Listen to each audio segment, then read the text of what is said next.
أنفسنا ومن سيئات أعمالنا من يهده الله فلا مضل له ومن يضلل فلا هادي له وأشهد أن لا إله إلا الله وحده لا شريك له وأشهد أن محمدا عبده ورسوله اللهم صل وسلم على نبينا محمد وعلى آله وصحبه أجمعين أما بعد اللهم لا علم لنا إلا ما علمتنا إنك أنت العليم الحكيم اللهم علمنا ما ينفعنا وانفعنا بما علمتنا وزدنا علما اللهم إنا نسألك علما نافعا ورزقا طيبا وعملا متقبلا اللهم لا سهل إلا ما جعلته سهلا وأنت تجعل الحزن إذا شئت سهلا. Kaum muslimin dan muslimat rahimani wa rahimakumullah. Alhamdulillah, segala puji bagi Allah Rabb semesta alam yang senantiasa mencurahkan nikmat dan karunia-Nya kepada kita. Salat beriang salam semoga dan anugerah kepada Allah Subhanahu wa taala kepada Nabi kita Muhammad sallallahu alaihi wasallam. Allahumma shalli ala Muhammad wa ala ali Muhammad.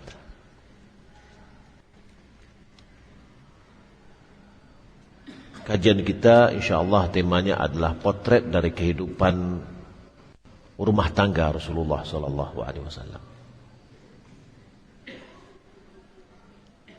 Hal ini dalam rangka kita menjalankan firman Allah Subhanahu wa taala dalam surah Al-Ahzab ayat 21, laqad kana lakum fi rasulillahi uswatun hasanah liman kana yarjullaha wal yawmal akhir wa dzakarallaha katsira. Dan sungguh telah ada bagimu pada diri Rasulullah sallallahu alaihi wasallam suri tauladan yang baik bagi siapa yang berharap kepada Allah dan hari akhir dan mengingat Allah yang sering atau banyak. Sebelum kita masuk ke dalam hal ini, perlu kita mempelajari tentang pembagian dari perbuatan Nabi. Apakah semua perbuatan Nabi itu kita ikuti? Atau dia itu dibagi oleh ulama? Jawabannya, perbuatan Nabi itu terbagi kepada 4 bagian. Bagian yang pertama adalah al-af'alul jibiliyah, yaitu perbuatan yang lumrah sebagai manusia. Wahiyal af'alus sadira minan nabi bi'tibarihi bashara kasairil bashar, yaitu perbuatan-perbuatan yang dibuat oleh Nabi, yang dilakukan oleh Nabi atau yang datang dari Nabi sebagai beliau adalah sebagai manusia, maka sama dengan manusia-manusia lain, yang mana dalam perbuatan itu bukan dari maksud dan tujuan dari risalah, bukan dari konsekuensi dari risalah.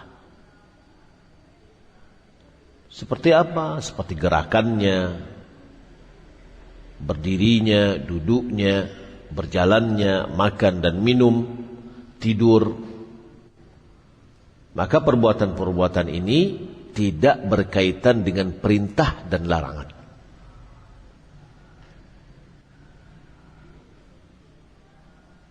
Hanya saja perbuatan yang jibilli, perbuatan bawaan ini sebagai manusia,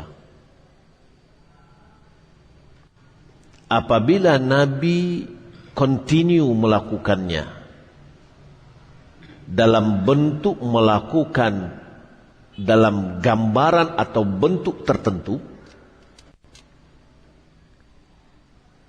maka dia keluar dari perbuatan yang biasa atau boleh menjadi dianjurkan atau senangi. Seperti tidur beliau di sisi kanan beliau. Kalau kita lihat bagaimana tidurnya beliau, malah Nabi SAW beliau juga menyampaikan, apabila kamu ingin tidur,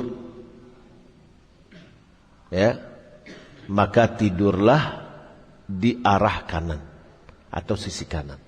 Dan Nabi membiasakan begitu. Tidurnya itu tidak berkaitan dengan perintah dan larangan. Tapi ketika Nabi mengambil bentuk tertentu dari tidurnya, maka di situ ada unsur anjuran. Karena Nabi melakukannya dengan kesengajaan.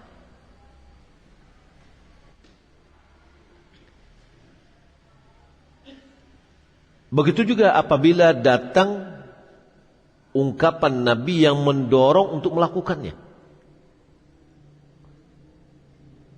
Maka dorongan yang diucapkan oleh Nabi untuk melakukan hal yang demikian menjadi mustahab atau bisa dikatakan menjadi sunnah. Dianjurkan untuk melakukannya. Seperti bernafas ketika minum 3 kali. Seperti makan dengan tangan kanan. Nabi mengatakan, "Idza akala ahadukum falyakul biyamini. Wa idza syariba falyashrab biyamini. Fa inna syaitan ya'kulu bishimali wa yashrabu bishimali." Makan itu sendiri tidak ada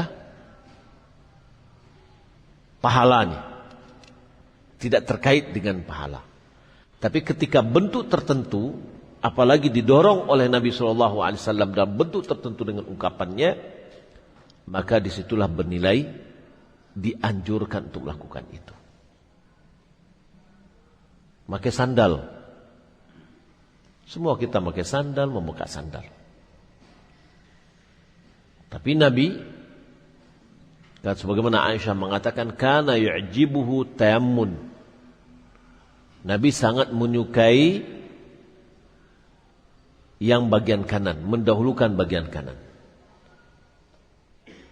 Fi tarajjulihi wa tana'ulihi wa tuhurihi wa fi sya'nihi kulli. Dalam menyisir rambut,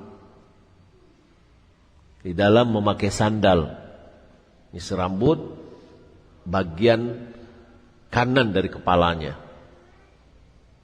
Apabila pakai sandal, didahulukan yang kanan dulu. Di dalam dia bersuci, berwudu, mandi, didahulukan yang bagian kanan. Ya. Maka beliau melakukan dalam bentuk yang khusus. Selalu beliau lakukan itu.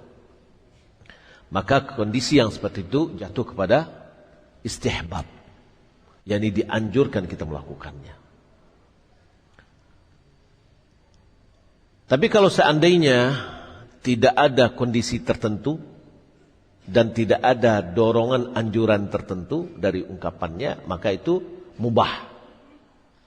Ya, boleh. Kalau mau lakukan juga boleh. Tidak melakukan juga boleh. Yang kedua, af'aluhul jariyatu ala wafqi adati qaumihi wa a'rafihim.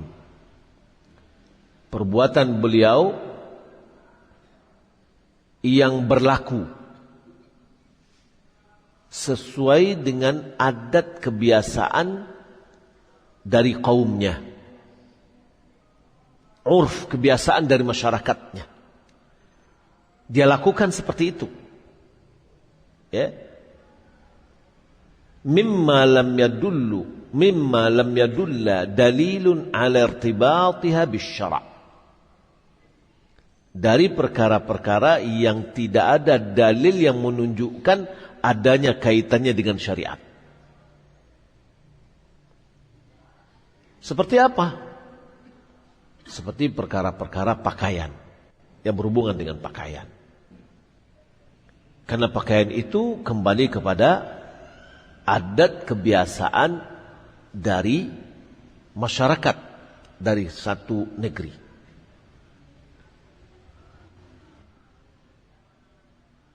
Oleh karena itu Nabi SAW tidak merubah pakaiannya yang dia pakai sebelum dia menjadi Nabi. yakni pakaian yang dia pakai sebelum Nabi menjadi Nabi dengan pakaian yang dia lakukan setelah Nabi sama saja. Ya. Hanya saja beliau meletakkan syarat-syarat dan ketentuan pakaian untuk laki-laki dan pakaian untuk perempuan. Ya. Pakaian laki-laki bagaimana? Ya, silakan pakai. Tapi ada yang ditentukan, tidak boleh isbal. Ya. Nabi memakai, kadang-kadang dia memakai rida dan izar. Seperti orang memakai ihram. Itu pakaian harian. Kadang-kadang dia memakai qamis. Dalam riwayat Abu Dawud dikatakan bahwasanya Nabi menyukai qamis. Qamis itu apa maksudnya? Pakaian yang berjahit. Ya. Ulama menafsirkan kenapa Nabi menyukai pakaian yang berjahit, yang berbentuk. Karena sudah membentuk tubuhnya dan tidak menyibukkan dirinya untuk mengatur. Berbeda dengan ketika pakaian seperti pakaian ihram. Di atas rida, takut jatuh harus dipegang terus. Di bawahnya sarungnya. Ya, boleh jadi tersingkap. Sebagaimana Nabi SAW, hadis diriwayatkan oleh Imam Muslim dari Anas bin Malik, ketika Nabi masuk ke Khaybar, dia memacu kudanya di lorong-lorong Khaybar, tersingkap pahanya. Ya. Karena dia izar di bawah. Nah, jadi Nabi menyukai pakaian yang berjahit, berbentuk. Ya.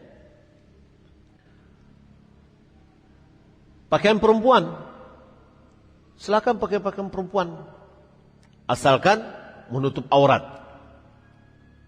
Ya, maka ada ketentuannya, tidak boleh tipis, tidak boleh sempit, ya, tidak boleh pakaian syuhrah. Maka hukum asalnya adalah kembali kepada kaum. Contoh, jika seandainya kita pergi, ada orang yang mungkin dia pergi ke Afrika. Ada salah satu daerah Afrika itu pakaiannya gede ya, besar. Kadang-kadang warnanya norak lagi. Coba bawa ke Payakumbuh. Bagaimana orang? Maka itu jadi pakaian syuhrah jadinya. Karena itu tidak, ya, tidak suatu hal yang lumrah di satu kaum. Maka kita tidak boleh beda. Karena itu akan menjadi pakaian syuhrah. Nabi melarang kita untuk memakai pakaian syuhrah. Jadi ada ketentuan, maka ketentuan itu yang kita ikuti. Ya. Begitu juga Nabi SAW membiasakan memanjangkan rambutnya. Ya. Beliau apabila rambutnya pendek sampai ke telinga. Apabila panjang sampai ke bau. Ya. Maka perbuatan-perbuatan yang seperti ini tidak dikatakan bahwa mengikutinya adalah sunnah. Jadi tidak bisa kita katakan berambut panjang itu sunnah. Tidak. Makanya Syekh Albani mengatakan ada namanya sunnah adah dengan sunnah ibadah. Jika ada orang yang misalkan dia memanjangkan rambut karena Nabi memanjangkan rambutnya, lalu dia memanjangkan rambut karena cinta dengan Nabi, silahkan. Tapi kita tidak bisa mengatakan sunnahnya berambut itu seperti saya nih, panjang. Yang seperti itu enggak bisa. Ya. Karena Nabi melakukan hal itu tidak bermaksud tujuan tasyri' atau mensyariatkan. Dan tidak juga dalam rangka beribadah dengannya. Makanya Syekh Albani mengatakan sunnah adah atau sunnah ibadah. Kapan dikatakan sunnah ibadah? Apabila yang dilakukan oleh Nabi itu dalam rangka ta'abbud kepada Allah. Dalam rangka mentasyri', mensyariatkan. Ya. Apabila dalam kebiasaan itu ada perkataan yang memerintahkan. Ini kebiasaan nih, tapi ada ditekankan oleh perkataan atau motivasi, yuraghibu fih. Ya. Atau datang sebuah karinah yang menunjukkan bahwasanya itu adalah perbuatan yang berkaitan dengan syariat. Maka perbuatan tersebut keluar dari hukum asal. Ya. Apa contohnya? Contohnya memakai pakaian yang berwarna putih. Nabi menyukai. Sehingga Nabi memerintahkan kita untuk mengkafani mayat kita dengan kain putih. Ya. Atau mengangkat sarung tadi atau kain di atas mata kaki. Atau yang lain misalkan memelihara jenggot. Memotong atau memotong kumis. Ya. Antara kumis dengan janggui jauh enggak tampeknya. Dake, hanya yang membedakan mulut. Tapi diberlakukan berbeda. Ya, berlakukan berbeda. Nah, ini walaupun masyarakatnya juga ada yang berjenggot. Orang-orang lain yang mana misalkan laki-laki pada umumnya adalah berjenggot dan pada umumnya adalah berkumis. Kayak gitu.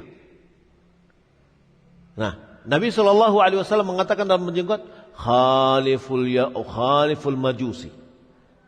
Atau khalifu ahlul kitab. Selisih ahli kitab. Maksud menyelisih ahli kitab ini bagaimana? Kebiasaan ahli kitab itu adalah mencukur jenggotnya. Nabi di dalam jenggot, walaupun itu adalah tabiat manusia laki-laki, yang berjenggot dia tumbuh. Biasanya akan tumbuh. Tapi Nabi mengatakan apa? U'ful liha. Waqsus syawarib. Biarkan jenggot itu tumbuh dan potong kumis. Jadi ada dorongan dari Nabi, ada perintah dari Nabi, maka itu tidak diberlakukan seperti biasa. Tidak ada masuk hukum asal. Ya. Tapi adalah diberlakukan sesuai dengan apa yang diarahkan oleh Nabi SAW. Jadi kebiasaan yang dilakukan oleh Nabi sesuai dengan adat kebiasaannya, maka itu hukum asal ya mubah, boleh.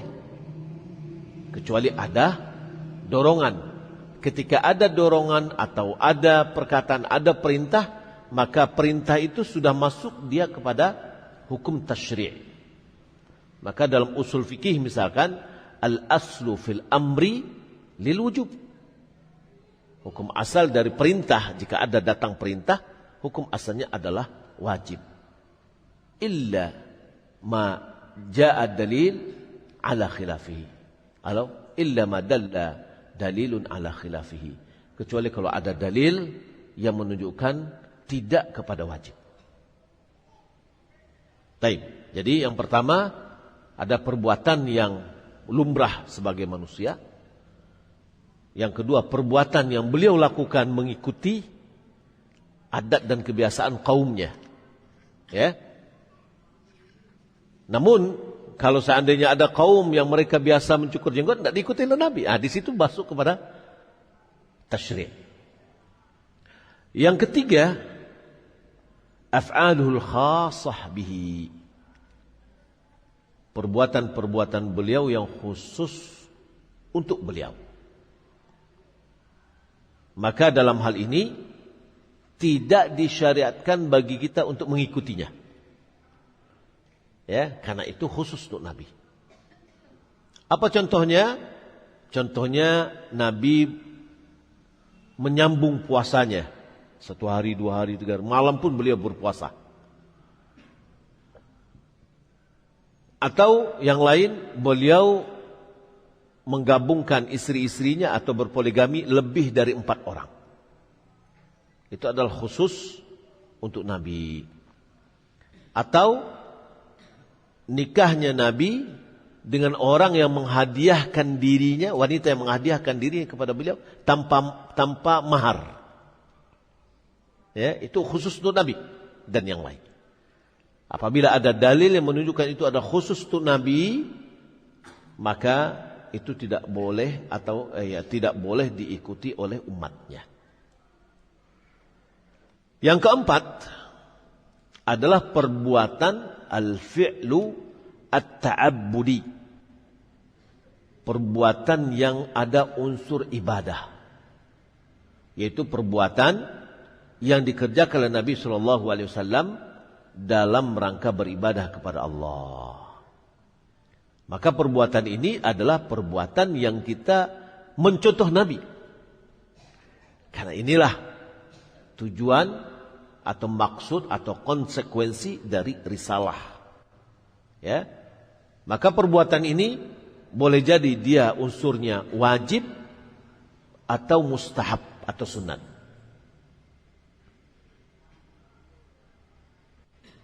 Maka dalam hal ini, dalam mencontoh Nabi ini, maka kita akan bisa melihat 2. Mencontoh Nabi di dalam melakukan, mencontoh Nabi dalam meninggalkan.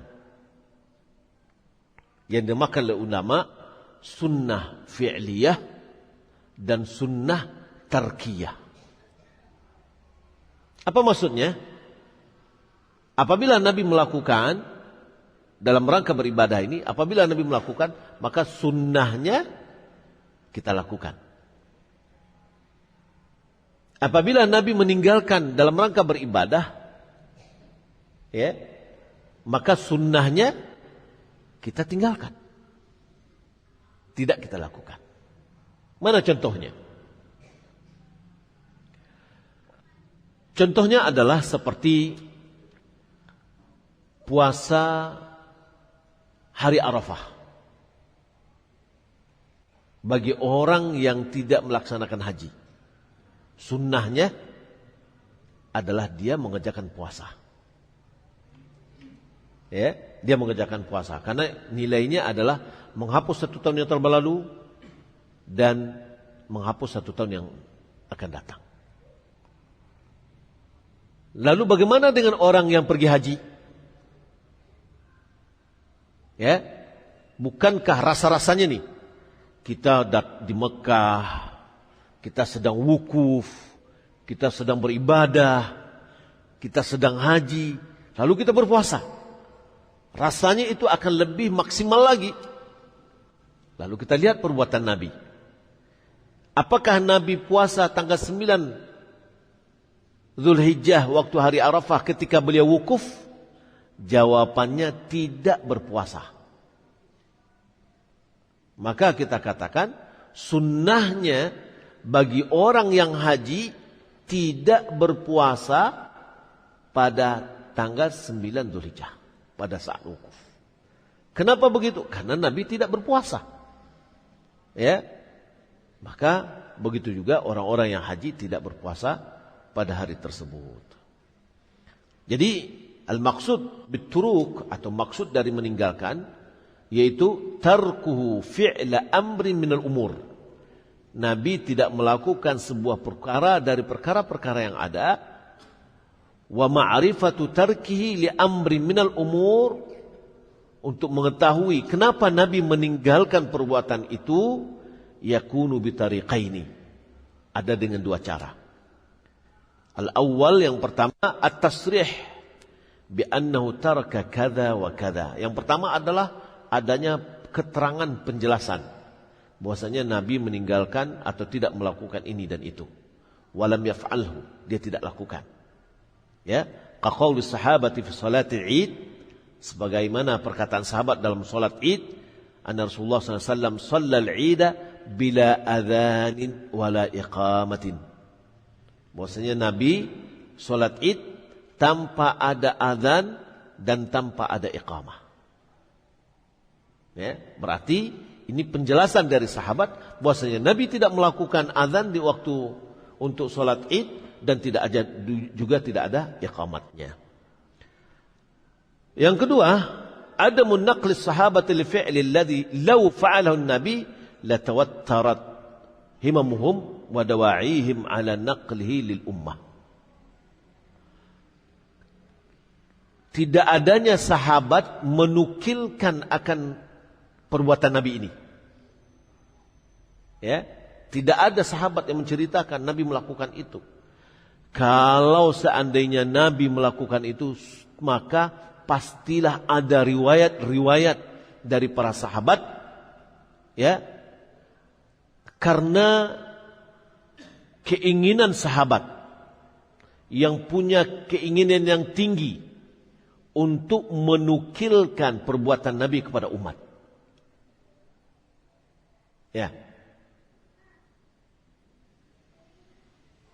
Di mana tidak ada seorang pun yang dari mereka yang menukilkan sama sekali, yang menceritakan sama sekali. Kalau seandainya, ya, mereka Nabi melakukan, tentu sahabat sudah menukilkan, menceritakan. Ya, wala haddatha bihi fi mujma'in abadan alima annahu lam yakun. Dan tidak pernah ada seorang pun yang menceritakan tentang hal itu di dalam perkumpulan. Maka ulima annahu lam yakun, maka diketahui bahwasanya itu tidak pernah terjadi. Ya. Begitu juga wa dzalika katarki at-talaffuz bin niyyati 'inda dukhulihi shalah. Ya, seperti Nabi tidak melafazkan niat ketika masuk dalam sholat. Kalau itu adalah suatu kebiasaan Nabi, tentu sahabat sudah menukilkannya. Contoh lagi misalkan, ada orang sebelum sholat banyak baca-bacaannya, Qul huwallahu ahad, Qul a'udzu falaq, Qul a'udzu binnas, dan yang lainnya sebelum sholat. Ya, baru dia takbir setelah itu. Kita tanyakan, pernah nggak Nabi melakukan itu? Ya, oh tidak ada riwayat. Ada nggak riwayat? Ada nggak riwayat dari sahabat? Nah, di sini kita akan bisa melihat bahwa itu adalah perkara-perkara yang tidak pernah dilakukan oleh Nabi. Kalau Nabi melakukan, maka tentu sudah ada penukilan dari para sahabat. Sehingga terkenal dengan ungkapan ulama, "Lau kana khairan lasabaquna ilaih." Kalau seandainya perbuatan itu adalah baik, tentu para sahabat lebih dahulu melakukannya daripada kita-kita yang datang belakangan. Ya. Jadi Bapak Ibu bilang kalau Allah Subhanahu wa taala, ini adalah 4 dari jenis perbuatan Nabi. Yang pertama adalah perbuatan dia sebagai tabiat, sebagai manusia. Ya. Maka itu adalah lumrah. Tidak ada bernilai di situ adalah nilai ibadah. Boleh kita lakukan, boleh juga. Ya. Tapi tidak ada dikaitkan ini adalah lebih sunnah, kecuali tadi disebutkan apabila beliau melakukan perbuatan itu secara rutin dalam bentuk tertentu. Maka berarti itu ada kesengajaan. Yang kedua adalah perbuatan yang beliau lakukan sesuai dengan tabiat dari kaumnya, atau adat istiadat kebiasaan dari kaumnya. Ya, seperti berhubungan dengan pakaian, cara berjalan, cara duduk, dan yang lainnya. Ya, maka ya termasuk juga seperti misalkan Nabi SAW kalau memakai baju, kancing di atasnya ini tidak dipakai, gini. Ya. Maka apakah dikatakan bahwasanya yang seperti ini sunnah? Tidak ada keterangan. Maka Syekh Rabi' bin Hadi al-Madkhali dia mengatakan, boleh jadi Nabi melakukan pada saat itu dia mungkin panas atau dia lupa. Ya. Maka tidak bisa dikatakan itu adalah sunnah seperti itu. Walaupun ada sebagian dari ulama mengatakan seperti demikian. Ya. Maka ini adalah dari sudut pandangan yang berbeda. Yang ketiga adalah perbuatan-perbuatan yang khusus dengan Nabi, maka ini tidak boleh diikuti oleh umatnya. Yang keempat adalah perbuatan yang bernilai ibadah yang dilakukan oleh Nabi SAW, maka hendaklah diikuti oleh, inilah yang diikuti oleh umatnya. Ya. Nah, kemudian itu terbagi kepada dua. Yang pertama adalah mengikuti apa yang beliau lakukan. Yang kedua, meninggalkan apa yang beliau tinggalkan. Ya. Tadi sudah sebutkan meninggalkan itu dalam rangka bagaimana caranya, yaitu dengan cara yang pertama ada penjelasan dari sahabat, atau yang kedua adalah tidak adanya seorang sahabat menukilkan akan kalau seandainya perbuatan Nabi itu dia lakukan, tentu sudah ada berita yang sampai dari para sahabat kepada kita. Ini semua dari perbuatan Nabi itu, maka kita kembalikan kepada 4 pembagian tadi. Adapun yang berhubungan dengan potret dari kehidupan keluarga Nabi SAW juga bisa kita lihat dari beberapa sisi. Maka mungkin kita akan melihat sisi pertama, kehidupan beliau sebagai rumah tangga. Tentu bagi kita, bagi seorang suami, hendaklah dia mengenal Nabi sebagai seorang suami. Karena beliau adalah suami dari istri-istrinya. Bagi seorang hakim atau seorang penguasa atau seorang imam, maka hendaklah dia mengenal Nabi itu sebagai seorang imam yang adil. Karena Nabi juga adalah pemimpin pada saat itu. Bagi al-qaid, orang yang komandan atau pemimpin, hendaklah dia mengenal Nabi itu sebagai seorang pemimpin yang menjadi qudwah. Inilah dari sisi-sisi kita melihat bagaimana kita bisa mencontoh Nabi SAW. Maka Nabi SAW telah memberikan kepada kita contoh suri tauladan yang baik di dalam seni-seni bertaamul, berhubungan dengan hubungan suami istri. Maka hendaklah kita jadikan apa yang dilakukan oleh Nabi SAW adalah template atau cetakan atau contoh yang akan kita contoh dalam kehidupan kita, sehingga itu bisa membimbing manusia untuk lebih meningkatkan nilai dalam berhubungan antara suami istri, sehingga muamalahnya itu menjadi muamalah yang baik, ya, yang memberikan dampak positif di dalam kehidupan rumah tangga dan dalam kehidupan bermasyarakat. Kita lihat contoh-contoh atau potret dari kehidupan Nabi SAW dalam rumah tangga suami istri. Sebagaimana yang kita ketahui bahwasanya Nabi SAW memiliki 11 orang istri. Dan ini adalah bagian apa nih? Bagian dari perbuatan Nabi yang khusus. Tidak boleh dicontoh.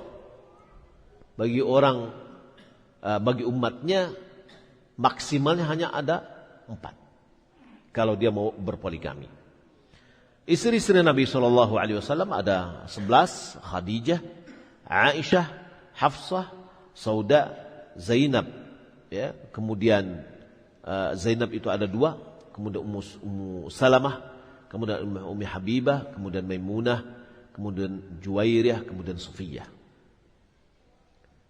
Di antara istri beliau meninggal dunia, Rasulullah SAW meninggal dunia dengan meninggalkan 9 istri.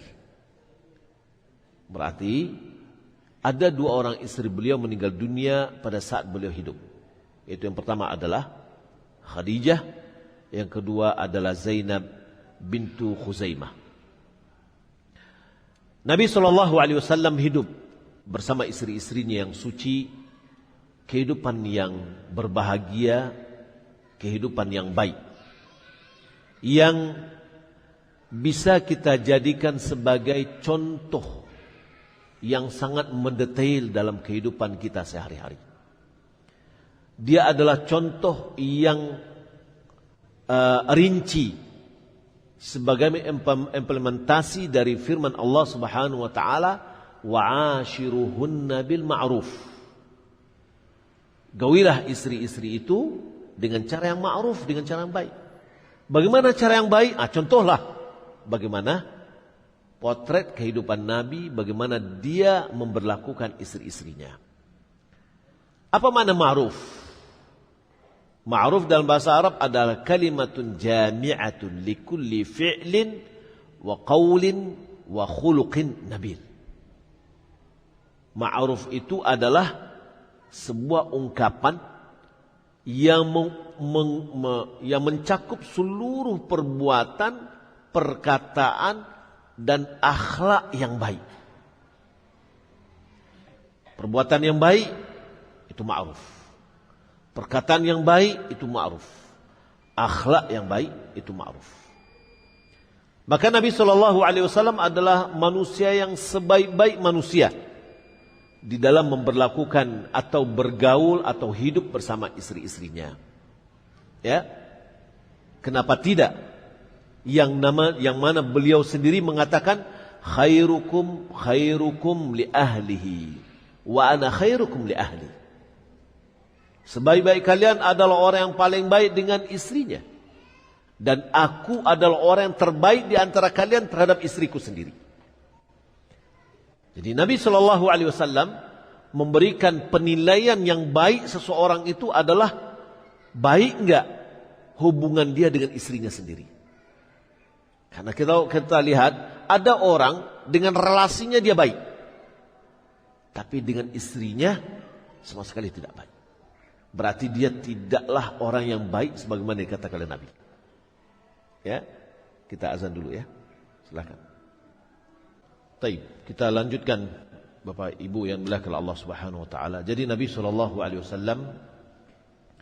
beliau adalah orang yang terbaik dengan istrinya, dan beliau memberikan barometer bagi kita bahwa sebaik-baik kita ini adalah orang yang terbaik dengan istrinya. Maka Nabi SAW sangat manis di dalam berhubungan dengan istrinya, hidup dengan istrinya, dan bermuamalah yang baik dengan mereka. Dan ini sangat nampak sekali ketika kita membaca sejarah kehidupan Nabi SAW. Kalau seandainya manusia mencontoh Nabi SAW di dalam bergaulnya beliau dengan istri-istrinya, tentu akan bisa memberikan solusi yang banyak terhadap problematika rumah tangga suami istri yang sering kita dengar pada saat ini. Maka kita melihat terkadang dalam kehidupan sekarang ini sering terjadi cekcok rumah tangga, kemudian seringnya terjadi perceraian, baik itu yang disebabkan oleh suami itu sendiri atau terkadang ada istri. Kadang ada istri yang meninggalkan suaminya, sebagaimana ada suami yang meninggalkan istrinya. Maka problematika rumah tangga yang banyak ini, apabila kita kembali melihat potret kehidupan Rasulullah SAW dalam rumah tangganya dan mencontoh itu, maka akan menjadi solusi bagi kita. Di antaranya Nabi SAW dalam hubungan yang baik dengan istri-istrinya adalah beliau sangat selalu berusaha untuk duduk bersama istrinya.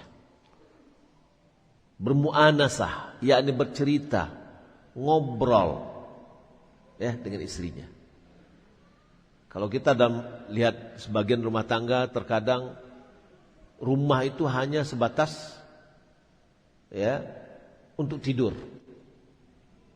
Pulang dari kerja, pergi ke lapau, bauta di lapau, pulang-pulang malam, balik ke lalu selesai. Ya, kurang adanya komunikasi antara suami istri. Kurangnya komunikasi itu menyebabkan muskil, menyebabkan problem dalam rumah tangga. Ya, istri pengen menyampaikan, ternyata tidak bisa karena tidak ada waktu. Pulang-pulang suami sudah capek, kemudian tidur. Pagi-pagi sudah berangkat lagi, ya tidak ada komunikasi. Ibnu Abbas dia menceritakan, kana Rasulullah sallallahu alaihi wasallam idza shalla subha jalasa fi musallah. Rasulullah sallallahu alaihi wasallam apabila dia salat subuh, beliau duduk di tempat salatnya, yakni tetap di masjid. Wa jalasan nasu haulahu hatta tatlu'asy syams, hatta tatlu'asy syams. Orang-orang jamaah yang ada di dalam masjid itu duduk sekitar Rasulullah sampai terbit matahari. Jadi itu yang kegiatan Rasulullah hariannya ya. Thumma yadkhulu ala nisaihi imra'atan yusallim alaihinna wa yad'u lahunna. Kemudian setelah itu dia keluar mendatangi istri-istrinya satu persatu dan mengucapkan salam kepada istri-istrinya. Nabi SAW memiliki yang hidup bersama beliau itu adalah 9, ya, dan masing-masing istri itu punya rumah dan rumahnya berdekatan. Rumah yang paling dekat dengan masjid adalah rumahnya Aisyah, sehingga dindingnya sama dengan menempel dengan dindingnya Masjid Nabawi. Kemudian di samping-sampingnya, ya, itu adalah ada rumah Hafsah, rumah Ummu Sulaim, dan artinya satu komplek dekat masjid itu rumah-rumah istri beliau. Maka setelah selesai sholat subuh, setelah terbit matahari, beliau mendatangi istri-istrinya, beliau mengucapkan salam dan mendoakan mereka, ya. Fa idza kana yaumu ihdahunna kana 'indaha. Nah, apabila pada salah satu di antaranya itu adalah jatah harinya, maka dia berada di situ.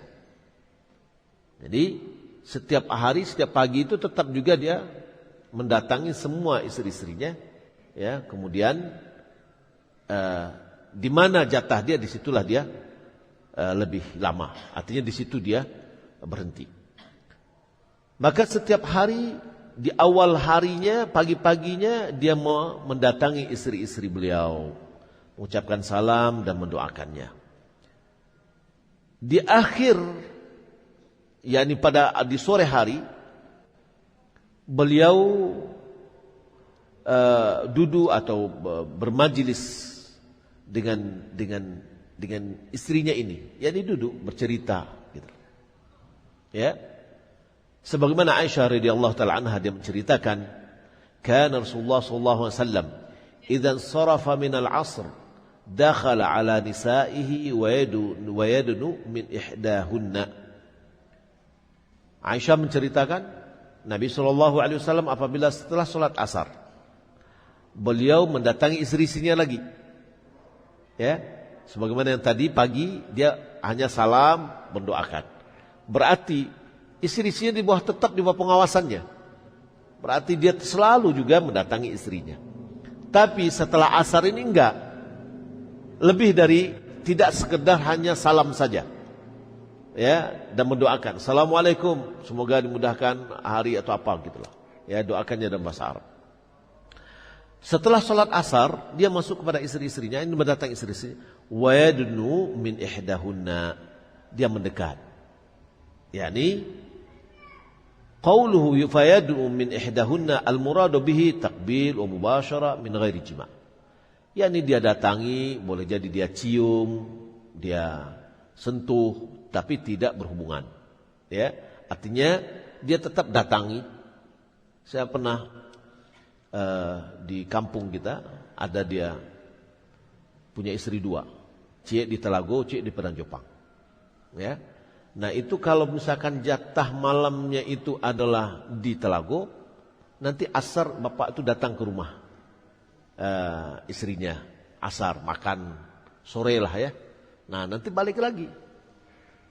Nah jadi selalu ada rutinitas memang tetap dia datang ya kepada istri-istrinya. Ibnu Hajar mengatakan alladzi kana yaqa'u fi awwalin nahari salamun wa da'un mahd. Yang terjadi pada pagi hari setelah sholat subuh tadi, setelah keluar dari masjid, hanya semata-mata ucapan salam ya, kemudian doa. Yani istilahnya mengontrol lah. Ya. Kemudian walladzi fi akhirih ma'ahu julusun wa istinasun wa muhadatsah. Kalau sorenya ya itu yang terjadi adalah pembicaraan, duduk ya, ditemanin. Nah, jadi tidak merasa kesepian, tetap ada komunikasi dan duduk bersamanya. Kemudian Aisyah radhiyallahu taala anha dia mengatakan, "Qalla yaumun illa wa huwa yatufu alaina jami'an." Sangat sedikit hari kecuali Nabi SAW selalu mendatangi kami ya setiap hari. Semuanya didatangi oleh Nabi. Wa yadu min kulli imra'atin min ghairi masisin. Mendekat, yakni mendekati istrinya tanpa masis, yakni tanpa hubungan badan.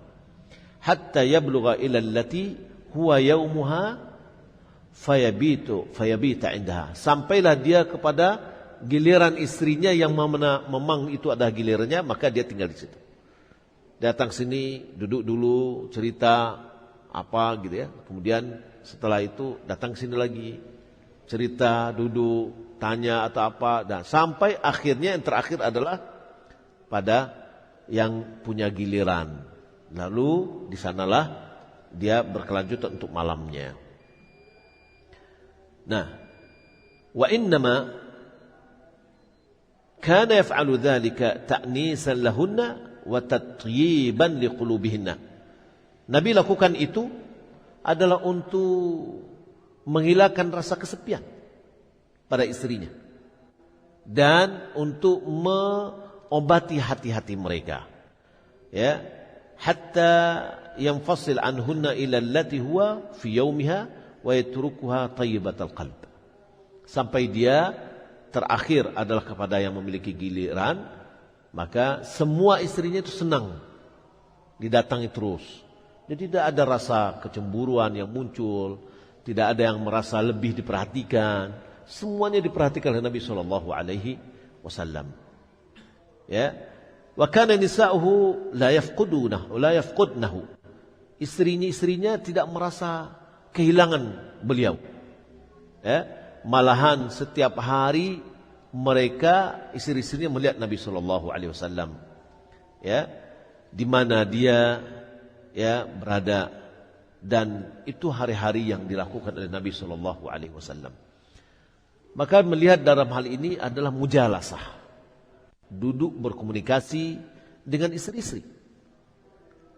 Sementara kalau kita lihat ya, fenomena yang ada di antara manusia, di antara orang atau masyarakat, antara suami, dia lebih senang duduk dengan teman-temannya sampai malam hari, ya bercerita entah apa nak kecerituan, dan tidak ada pangka dan ujungnya, ya sampai di rumah diam, tidak berkomunikasi dengan istrinya, ya.